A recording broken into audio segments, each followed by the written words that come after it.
then, yeah. Thank you. Obviously, Mr. Rees-Mogg, you are on the Conservative wing of the Conservative Party. Do you think there is a place for classical liberalism in the Conservative Party?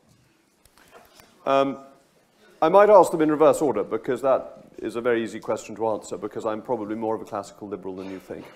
Certainly in terms of economic policy, and I am not on the authoritarian wing of the Conservative Party in terms of law and order, and I believe in our ancient liberties, which I think are of great importance: the protection of trial by jury, the presumption of innocence rather than of guilt, the protection from unreasonable searches by agents of the state, the requirement, I've been very sympathetic to the pro-Europeans on the issue of Henry VIII clauses, because I don't think the executive should have power to tell us all what to do without any say-so of Parliament. So I'm more of a classical liberal than I might want to admit to myself, but certainly than some of you may think.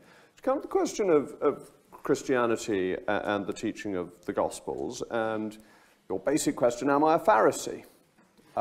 Which I think is a very interesting point.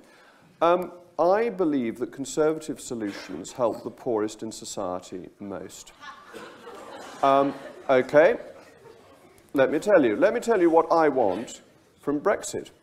I want us to take tariffs off food, clothing and footwear. Food, clothing and footwear make up 21% of the average family's budget. But for the poorest in society, that is a higher percentage, inevitably. The average tariff on clothing and footwear is about 11.5% plus 20% VAT. So you're talking about 13.5% to 14% tariffs on clothing and footwear. On food, the tariffs are so high that there's very little import from outside the European Union.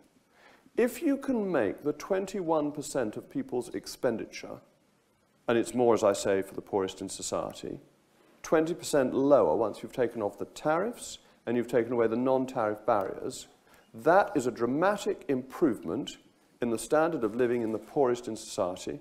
And frankly, it makes remarkably little difference to the richest in society, who have a much lower expenditure on those essentials. That's why I say conservatism helps the poorest in society. We will make America great again.